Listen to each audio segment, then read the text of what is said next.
Bem, o momento em que Deus e o Diabo foi realizado, o Rio de Janeiro vivia, assim, já há uns 4, 5 anos, uma euforia de informação cinematográfica única, que nunca mais se repetiu. Basta ver que em 58 a gente tinha um festival sensacional de cinema americano, em 59 um festival de quase tomou um ano inteiro de cinema francês. Em 60 era um festival de cinema italiano, enfim, eu tinha uma vida de cineclube muito ativa. No ano seguinte era um festival de cinema soviético, e mais adiante um festival de cinema polonês. Havia um ambiente extremamente bem informado sobre o que estava acontecendo no cinema. Então, eu vivia aqui nessa cidade e fazia cineclube e estava, na verdade, encharcado dessa informação de cinema, já estava trabalhando na Cinemateca. E eu acho que no momento em que eu me aproximo do Glauber, dentro de uma atividade de cineclube, né? O Glauber visitando a ABI, indo lá ver as sessões da Cinemateca, depois também lá no Correio da Manhã, indo jantar lá com o pessoal, onde eu trabalhava também. A minha aproximação com ele, eu acho que vem trazer para ele uma possibilidade assim de interlocução tão refinada em termos de cinema. Quer dizer, esse cara com esse olhar tão apurado, assim, com uma cabeça tão voltada para o cinema, entendeu? Com esse ouvido assim, cheio de música de cinema. Esse era o nosso papo, entendeu? Ou seja, eu tinha uma vivência daquilo e que para ele, falando um cinemês tão desenvolvido, que para ele era uma coisa muito interessante ele ter uma pessoa dessas na equipe. Quem ele tinha convidado para ser assistente dele foi o Vladimir Herzog. Mas o Vladimir foi convidado conseguiu, afinal, uma bolsa ou com um convite para ir para Londres, trabalhar na BBC, e ele ficou o posto vago. Então eu fui convidado para participar disso, depois de ter tido uma experiência meio malograda como assistente do Adolfo Celli, num filme que ficou inacabado, chamado Marafa. Fiquei exultante com aquele convite do Glauber.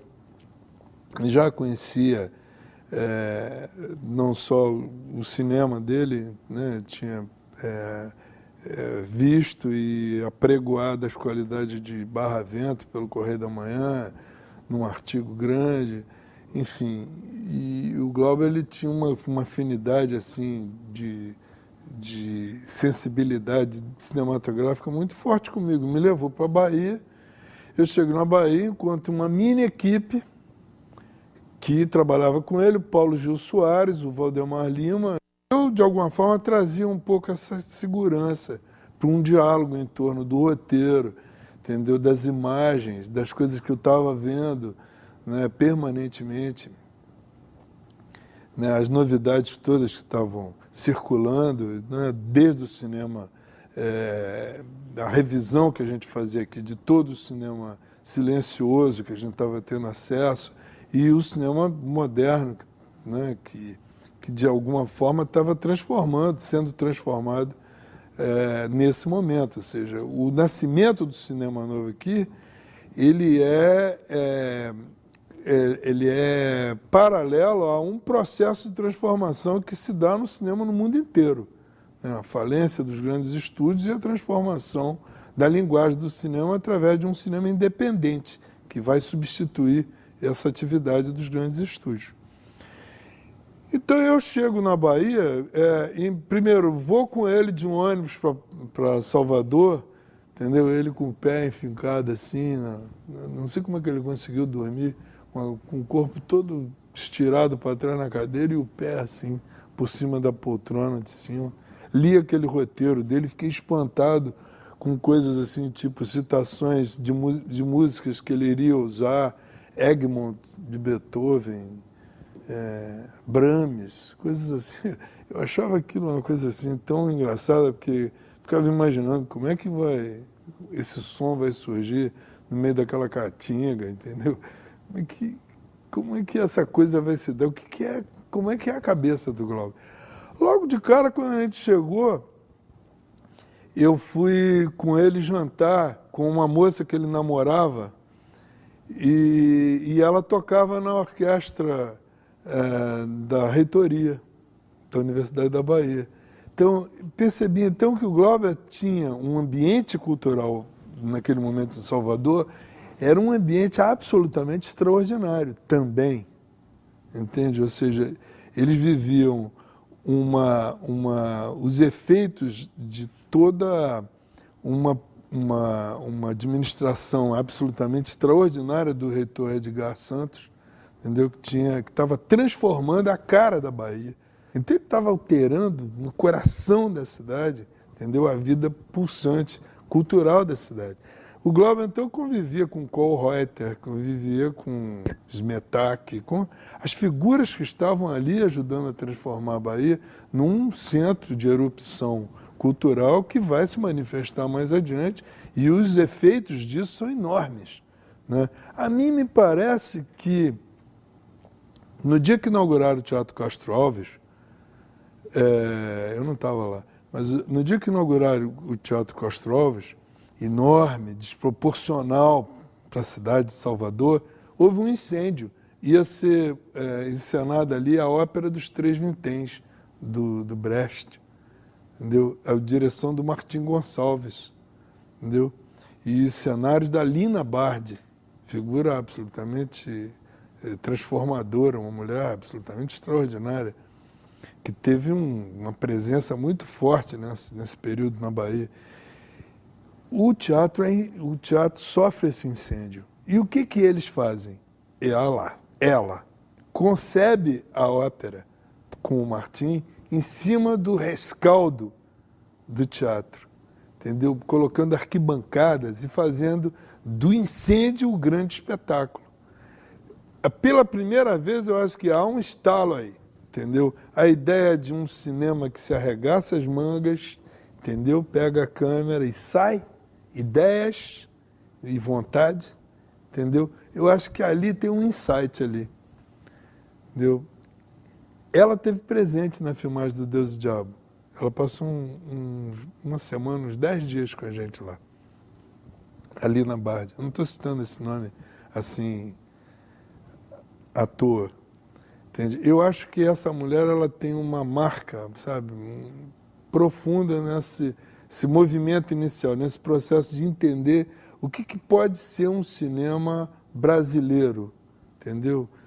Ao mesmo tempo, um agente transformador, produto de uma cultura e de uma realidade econômica e cultural, e ao mesmo tempo produtor de cultura, entendeu? Dentro de um país como o nosso. Eu acho que ele, imbuído de todas essas ideias, mais aquele cara que tinha vindo lá do Rio de Janeiro, mais aqueles amigos tão férteis que estavam ali em torno dele, o Paulo Gil Soares, que foi fundamental ajudando ele a fazer o filme, ele parte para fazer o filme dele com algumas certezas, ou seja, ele não tinha mais as mesmas dúvidas que ele tinha para fazer o Barravento. Aqui ele vai com mais garra, entendeu? Até porque sofria o fato de não ter realizado o Barravento tal como deveria ser, nem Barravento tinha sido exibido, foi exibido bem depois de Deus e o Diabo. E é assim, nesse ânimo, que a gente começa a procurar um perfil do filme. A primeira intromissão minha foi nessa história da música, entendeu? Achei que ele deveria ouvir o Villa-Lobos, ele não conhecia o Villa-Lobos. De tanto falar para ele de Villa-Lobos e da gente procurar em Salvador uma casa de discos que tivesse Villa-Lobos, o Paulo Gil nos disse que existia gravações da orquestra do Radiodifusão Francesa na Aliança Francesa de Salvador, perto da reitoria. Então eu e Paulo Gil fomos encarregados de ir até lá, entendeu? Numa tarde chuvosa, a gente de capa, eu de capa, e roubar os discos do Villa-Lobos, coisa que eu fiz, entendeu? Trouxe debaixo da capa, entendeu? Enquanto o Paulo Gil conversava com uma amiga dele da Aliança, distraindo a mulher e eu aqui roubando o disco e levando para lá para ele ouvir, entendeu? Foi feito esse primeiro contato, entendeu? Dele com o Villa-Lobos. A leitura do Glauber naquele momento era Guimarães Rosa. Eu acho que o Grande Sertão ele está na raiz do Deus e o Diabo. Ele é, muitas vezes, entendeu? O elemento o nutriente mais rico de Deus e o Diabo, como é a Villa-Lobos. O tempo inteiro sendo usado, sendo ouvido durante a filmagem, entendeu? No processo de escrever o roteiro, entendeu? De reescrever esse roteiro. E eu acho assim que, como informação inicial, Deus e o Diabo percorre a obra de Zé Lins do Rego, entendeu? 2 livros, Pedra Bonita e Cangaceiros. Eu acho que a soma dessas duas histórias, dessas 2 anedotas dramáticas, entendeu? São o cerne do roteiro, entendeu? A linguagem majestosa e misteriosa que o filme tem é Guimarães Rosa.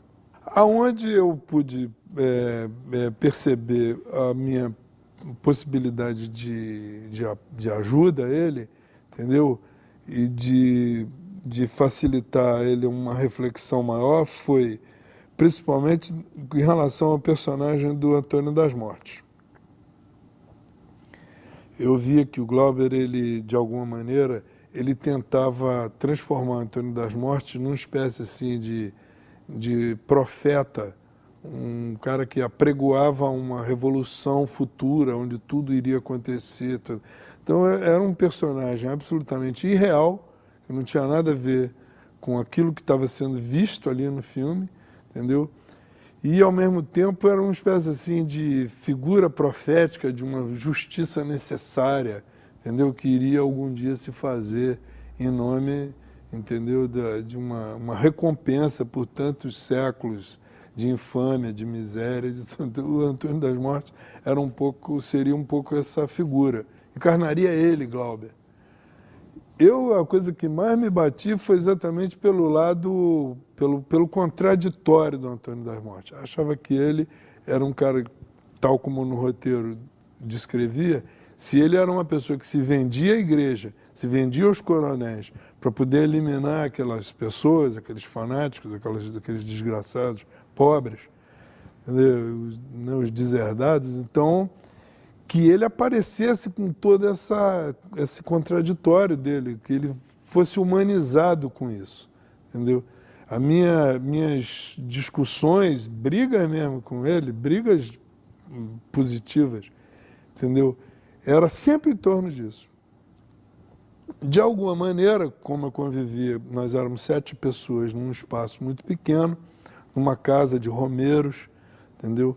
À beira de uma escadaria extenuante, entendeu? Que nos levava ao alto de um morro, mas logo a primeira era uma coisa de, sim, você para subir tinha que ser cabrito, entendeu? Então a gente começava a fazer aquele périplo, entendeu? Aquela romaria, aquela promessa, às 4h30 da manhã, 5 horas da manhã, entendeu? E o primeiro lance era, chegamos lá 6 e tanto, entendeu? Arrasado, o primeiro, porque depois tinha o resto. Mas era eu sempre penso assim, ter feito Deus e Diabo mostrou para mim o quanto era sacrificante o fazer cinema no Brasil, principalmente pelo fato de que você tem que acreditar muito, é uma fé muito grande para você chegar lá no alto daquela ladeira que é o cinema, entendeu? E eu acho que durante todo o período que eu estive ali, de Monte Santo, a minha relação com o filme assim, foi extremamente produtiva para mim e para ele.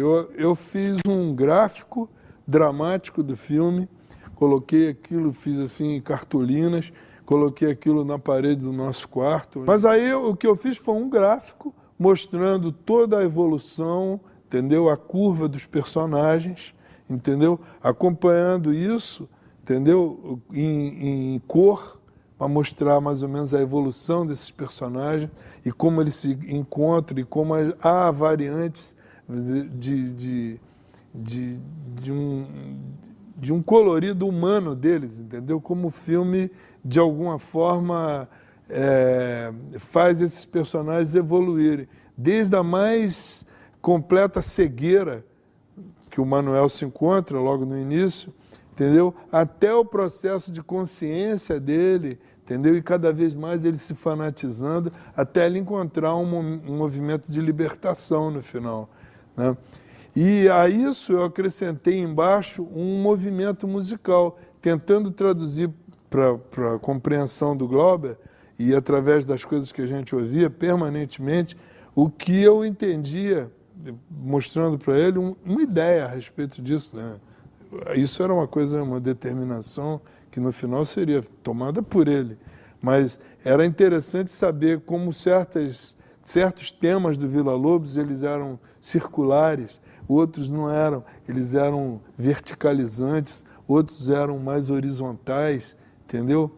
E muitas coisas do filme foram determinadas por isso, o beijo dela com ele, sabe, essa coisa circular, entendeu? Os levantes de música, entendeu? Que ao mesmo tempo cresciam com movimentos de câmera. O filme era muito pensado em termos disso, entendeu? Eu que fiz esse quadro, esse trabalho com ele. O último plano de Deus e Diabo foi filmado numa Kombi correndo assim num território do Cocorobó, assim, num terreno do Cocorobó, que visto contra o sol batendo era uma coisa estupenda, entendeu? Porque você vendo em cores aquilo, o sol batendo e a terra toda brilhando, entendeu? Eu nunca me esqueço daquilo. E o Valdemar estava em cima da Kombi. E a Kombi estava andando e o Geraldo correndo lá, ele com a Ioná, entendeu? E aquele chão era dourado. Entendeu? Um chão dourado. Eu nunca vi uma coisa tão linda assim. Ele correndo, a um determinado momento. Eu me lembro, a cena para mim até hoje é a janela da Kombi. Entendeu? Eu vendo aquilo, no próprio filme, vendo, é tão bonito, mas não é igual como era na janela da Kombi, entendeu? Nós viemos acabar o filme em Salvador. Então, o interior da igreja, não podíamos filmar lá em Monte Santo, porque era uma igreja, era um santuário, não podíamos entrar. Então, filmou-se do lado de fora, o caminho, né, dos romeiros, mas não a igreja. A igreja foi filmada dentro do Museu do Unhão, que tinha acabado de ser recuperado pela Lina Bardi, onde é o Museu de Arte Popular da Bahia, e que era uma casa assim, maravilhosa de um grande comerciante português, que um trapiche na frente, enfim. E naquela capela dessa enorme propriedade, à beira do mar, tinha uma igreja onde tinha havido um crime. Então a igreja foi dessacralizada, né, como igreja, e a gente pôde filmar ali, ela ainda assim meio revestida, ainda estava revestida de não pintada ainda, entendeu? Então ela está, sabe, com barro, né, aqui assim, né, tijolo e ainda o cimento ainda uma coisa, a argamassa, uma coisa meio escura. E fizemos isso, fizemos a casa do coronel, um local, uma suposta casa do coronel, onde o Antônio das Mortes está tomando uma xicrinha de café e o padre falando, depois um encontro dele com o padre, a morte do Beato ali também. Quando a gente estava filmando ali, a gente pôde ouvir alguém que trouxe uma informação para a gente, acredito que tenha sido o Tom Zé. Trouxe uma informação sobre o canto, um canto popular do Se Entrega Corisco, que não é, quer dizer, na hora de se fazer a reprodução disso, com a voz do Sérgio Ricardo, o Sérgio de alguma forma alterou um pouco a música. Ele canta uma coisa assim, mais ou menos assim, como é? Se entrega, Corisco, eu não me entrego, não. E a outra era, Corisco se entrega, eu não me entrego, não. Corisco, é um diálogo, entendeu?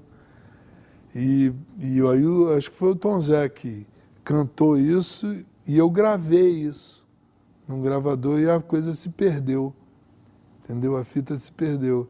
Então, na hora que o Glauber estava gravando aqui na Rua do Senado a música do filme, eu estava lá junto com ele, e ele me fez cantar a música pro Sérgio Ricardo, pro Sérgio Ricardo compor o resto da coisa, entendeu?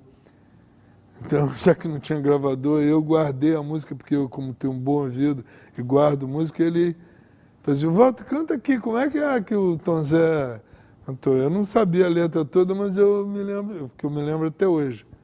Entendeu? E aí ele refundiu isso de uma outra maneira e refez a música de uma outra forma. Mas a base dela é essa referência popular. A música do Antônio das Mortes, entendeu? É aquele aquele troço. Inclusive, eu toco mal violão, então o tum tem dois em uníssono, entendeu? Um deles que anda fazendo sou eu. Porque ele queria uma coisa com mais vibrante. O Sérgio me ensinou a fazer, aí eu fiz.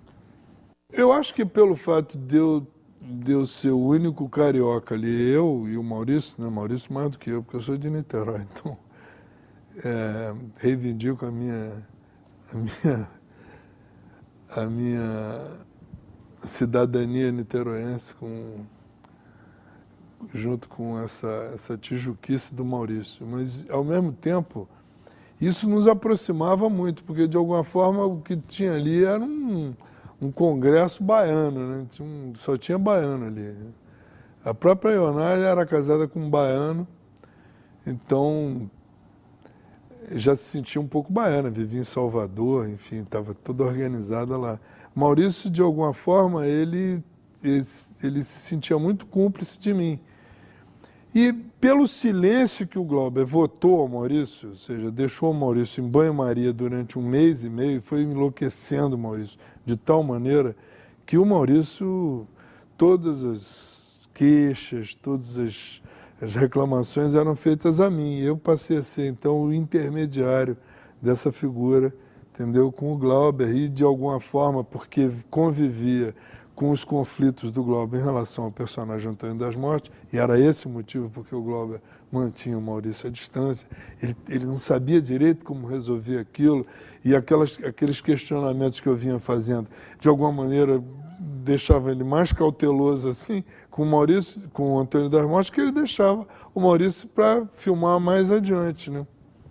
Quando o Maurício, nós tivemos uma oportunidade, inclusive um dia de fazer no Cocorobó, o Maurício andando, perseguindo o Corisco, a gente à distância, ele com aquela capa preta, aquela capa colonial, que vai influenciar mais adiante o Ringo lá, os heróis lá do Western Spaghetti, lá do Sérgio Leone e de outros tantos. A gente ouvia à distância o Maurício falar, resmungando lá, bem distante, mas o vento trazia aquela reclamação pra gente. Esse cara, pô, me deixar aqui tanto tempo, pô, 20 e tantos dias eu aqui sem fazer nada, ele é um bom filho da puta, ele é não sei o quê. Né? E nós aqui, o vento trazendo a coisa, e nós aqui as gargalhadas, e ele sem perceber que a gente estava ouvindo ele assim como se fosse aqui, entendeu? Do lado que o vento trazia, fazia essa inconfidência, né? E ele lá reclamando, o Glauber acabou para compensar ele, resolveu dar-lhe uma cena de ação naquele mesmo local, deu-lhe um papo amarelo cheio de bala, e ele atirou assim com maior vontade, né? Tchá, tchá, tchá, bala de verdade. E a gente aqui é assustadíssimo pelo fato de que, pô, podia, afinal, aquilo podia pegar em um de nós, né? Até na câmera também, né? E quando acabou a cena, ele estava super feliz, afinal ele tinha começado a filmar. Ele foi o último a filmar, o Maurício. Foi o último a filmar. E eu acho que isso foi um ganho para o filme. Foi um ganho para o filme e foi um ganho para a carreira do Glauber também, porque mais adiante ele reaparece, o personagem, num filme que, né, vai afirmar o Glauber e dar, inclusive, um grande prêmio em Cannes ao Glauber como melhor diretor, né, que é o Antônio das Mortes, o Dragão da Maldade. E ali, de novo, né, aí já o Maurício O Maurício foi, inclusive, convidado a fazer o western na Itália. Não sei por que não foi, talvez porque gostasse mais de ficar aqui no Rio, no Brasil, ou não confirmaram o convite, mas ele foi convidado. Ou ele não falava italiano, ou não falava inglês, não falava nada. Enfim, mas ele foi, o impacto da presença daquele cara, um ator assim espontâneo, típico ator de cinema brasileiro, assim, mas aquele ator que vem assim com uma vontade, assim, uma riqueza muito grande de percepção das coisas, mas tudo no plano assim do espectador, sabe, de querer fazer um filme de ação, não sei. Para ele as coisas se davam assim, como se ele fosse um fã. Ao contrário um pouco do Geraldo. O Geraldo já era uma coisa mais, entendeu, procurada, uma coisa mais técnica. Muito mais técnico ainda o Otton, que é um vestígio de toda aquela influência, né, do teatral brechtiano, das experiências da Escola de Teatro da Bahia, do Martim Gonçalves, enfim, de tudo que antes, de alguma forma, informava o Glauber sobre a arte de representar, né? Eles três, assim, eram um vértice muito interessante. E eu formava um triângulo, assim, muito interessante. A figura do Lídio era uma figura, assim, muito misteriosa. Ele era um carpinteiro, entendeu? Fez o carrinho de Deus e Diabo, que era um carrinho feito de madeira. Quem herdou fui eu, levei para o menino de engenho esse carrinho. Ele fez o carrinho de madeira. Uma figura, assim, muito distante. Não chegava a ser um ator, era uma presença, né? Uma presença assim meio arquetípica, assim, uma figura. E as duas mulheres, a Ioana, que é uma atriz tipicamente de teatro, carioca, tá bem distante daquele universo ali, e a Sônia dos Humildes, uma figura muito interessante mesmo, como atriz e como pessoa, né? Uma pessoa, não sei se era uma baiana de Salvador, mas uma pessoa com uma carga assim, de informação e uma cara assim, trágica, uma coisa muito rica. Os figurantes foram todos conseguidos ali, em torno de Monte Santo. Eram tudo pequenos lavradores dali. Pessoas que participavam. Existe uma coisa muito interessante no processo de filmagem, que é uma integração das pessoas, mesmo pessoas que não tenham muita convivência com o cinema, mas com a possibilidade de viverem uma outra realidade, né? E isso é muito rico, porque de como as pessoas sonham em viver outras realidades. Então, são figuras assim que espontaneamente se apresentam e dão uma convicção muito grande, uma verdade muito grande às cenas, né?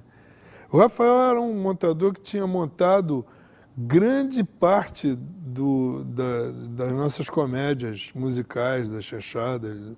Então, trabalhava já há anos, né, dentro do cinema brasileiro, um veteraníssimo, uma pessoa com um senso de medida apuradíssimo, entendeu? E o Glauber se beneficiou muito dessa percepção, sabe, aguda do Rafael de ritmo, né? Uma pessoa que tinha montado muito filme comercial da Herbert Richards, da Atlântida, entendeu? Tinha um sentimento assim de agilidade. Isso deu ao filme, entendeu?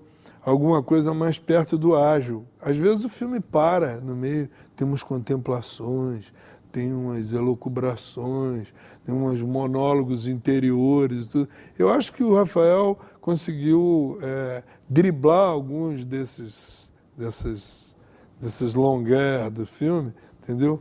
Com umas pulsações assim de ritmo, entendeu? Que ajudaram o Glauber a dizer aquilo que ele queria sem sacrifício maior do espectador, né?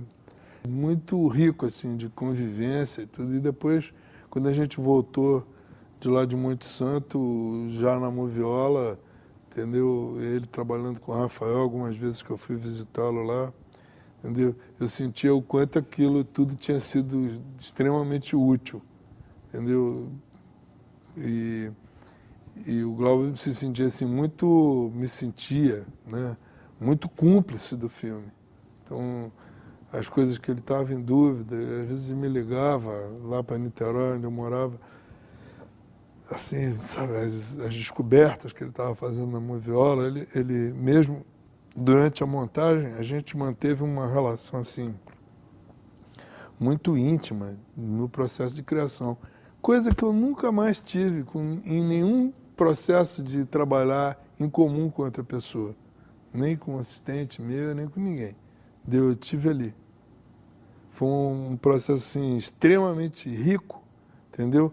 Onde quem aparecia era um Glauber que à distância parece que ficou assim desconhecido, entende? Ou as poucas pessoas que conviveram, né, as poucas pessoas que sobreviveram nesse período tiveram o privilégio de conhecer um personagem absolutamente extraordinário em termos de generosidade, entendeu? Uma pessoa assim que acreditava realmente numa pulsação de criação coletiva, num processo de afirmação de toda uma cultura, de toda uma identidade nacional através do cinema. Mas isso assim com cuidado, assim, com um zelo muito grande individualmente por cada um dos possíveis parceiros nessa aventura de construir um cinema no Brasil. Esse primeiro Glauber é um Glauber, entendeu, inesquecível. Entendeu? Eu acho que Deus e Diabo é um pouco isso, eu acho. Ele é um filme assim com uma carga de... Talvez a coisa que mais me emociona ainda no filme até hoje seja essa. Ele é muito jovem, o filme. É um filme de uma juventude, assim, de um entusiasmo extraordinário, assim, um filme que corre os riscos de todos os erros, entendeu? Busca, sabe, as verdades através, entendeu, de descobertas, de correr riscos. Isso é muito bonito no filme. É muito bonito. O Deus e o Diabo é um filme em que o coletivo, entendeu, foi determinante para ele, ou seja, a vontade de fazer, sabe, um filme, sabe, que saísse ao mesmo tempo da cabeça de uma pessoa assim tão generosa, tão talentosa quanto ele, entendeu? Mas ao mesmo tempo ajudado por pessoas absolutamente apaixonadas por aquilo. E isso é uma coisa assim muito rica, marca a tua vida, né? É inesquecível isso.